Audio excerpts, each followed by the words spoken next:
Hello everyone and welcome to my informative speech where today I want to inform you all on a serious problem that the United States has, and that problem being hurricanes. Hurricanes are very problematic storms. They have wind speeds. They're any storm with wind speeds of 75 miles an hour or greater, and then they can vary depending on size, and they get hurricanes are separated into 5 categories. It's how they get split up, all based off the wind speeds of the storm.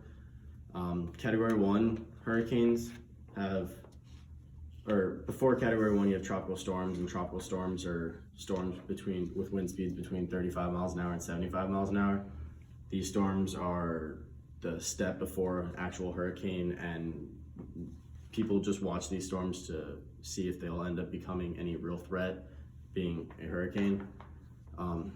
Category 1 storms, which is the first type of hurricane, is they have wind speeds of 75 miles an hour to 95 miles an hour. These storms barely do any damage to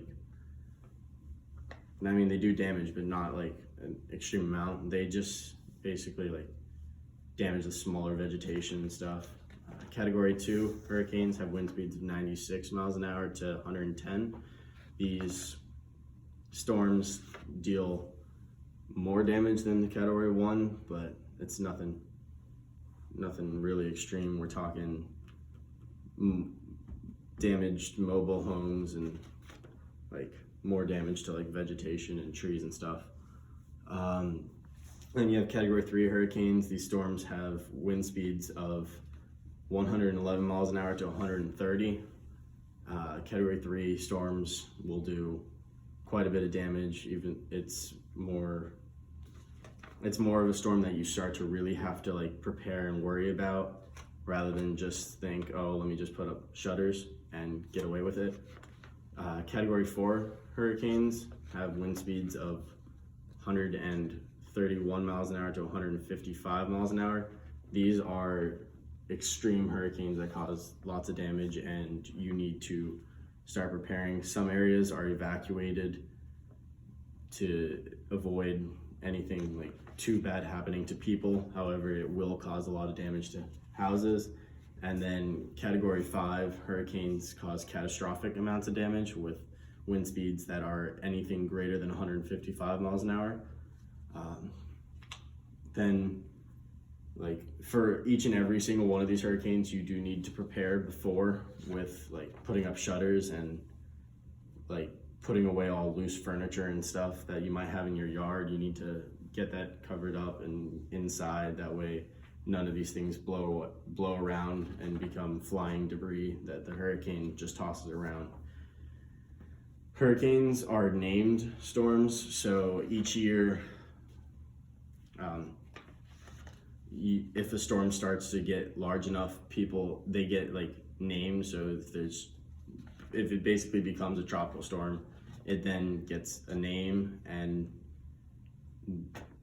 the practice of naming hurricanes and storms and everything started in the 1940s, and the first hurricane ever named was Hurricane George, and then it was followed by Hurricane Bess. Hurricane Bess was named after the first lady at the time, which is Bess Truman, and that was 1947. Hurricane naming at the time wasn't much of a practice, as it had just begun, but since then they've developed 6 different lists of names with names starting with each letter of the alphabet. Well, 21 letters of the alphabet. The letters that aren't used are X, Q, U, Y, and Z. These being because there's not too many names that are common with those letters. There's an average each year of 5 to 6 named storms that threaten landfall somewhere. However, not always is there not always does landfall actually happen, and these storms just go off into the northern Atlantic and just fizzle out and become absolutely nothing.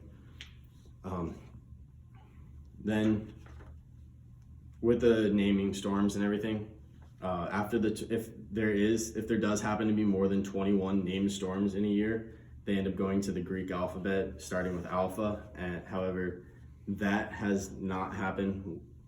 That hadn't happened until 2005, where they reached a Hurricane Alpha, which was the first time it's ever happened, and that was also the last time it's ever happened. And then if a storm gets large enough, the name for the hurricane gets retired. There have been 89 hurricane names retired through history. The practice for retiring hurricanes started in 1955 with hurricanes Carol, Edna, and Hazel. Originally, these three hurricanes were only retired, the names were only retired for 10 years. However, in 1977, they decided to make it so that that the names were retired forever when they decided to be retired. This is because people don't, like, if there's one major hurricane like Hurricane Andrew, which hit Florida in the 1990s, then they don't want like another hurricane 10 years later coming through being named Andrew, and then it also being a very dangerous hurricane. And then when you look into history and you say Hurricane Andrew, you don't have an idea as to which hurricane we're actually talking about. With the 89 named, the deadliest storm of all time was Hurricane Mitch. Hurricane Mitch struck Central America in 1998, and it killed more than 10,000 people. And then in 2005, Hurricane Katrina hit Louisiana, which caused serious amounts of damage, which was one of the two most damage-caused hurricanes ever in history. Hurricane Katrina hit Louisiana, which caused a lot of flooding when it made the Mississippi River overflow the levees and flood all of New Orleans. The second hurricane that caused lots of damage was Hurricane Harvey, and Hurricane Harvey hit Texas and flooded Houston and caused a lot of damage. The two hurricanes both caused over $125 billion in damage for their each respective area. So Katrina caused $125 billion damage to Louisiana and the rest and the neighboring parts of the United States, and then Hurricane Harvey did more than $125 billion in damage to Houston and the area in Texas where it hit. In the past 10 years, there's been 15 names retired, the most recent of which are Hurricane Florence and Michael.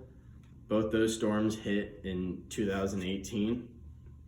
Hurricane Florence hit the eastern coast of the United States and caused $24 billion in damage and claimed 57 lives. Hurricane Florence was a Category 4 hurricane, and the top wind speeds that Hurricane Florence had at one point was 150 miles an hour. Hurricane Michael was a Category 5 storm, and it hit Central America and the Gulf Coast of the United States. Hurricane Michael had wind speeds that reached 160 miles an hour, making it a Category 5. And it caused $25.1 billion of damage. And it also claimed 74 lives. Personally, I've lived through many storms in my life, as I've spoken to you about Hurricane Irma and Hurricane Irma, but I've also lived through hurricanes such as Sandy, Irene, Matthew, Wilma, and Katrina. Most people forget Katrina also hit Florida, although it was nowhere near as bad as when it hit Louisiana, because once it passed Florida in the Gulf of Mexico, it picked up a lot of its wind.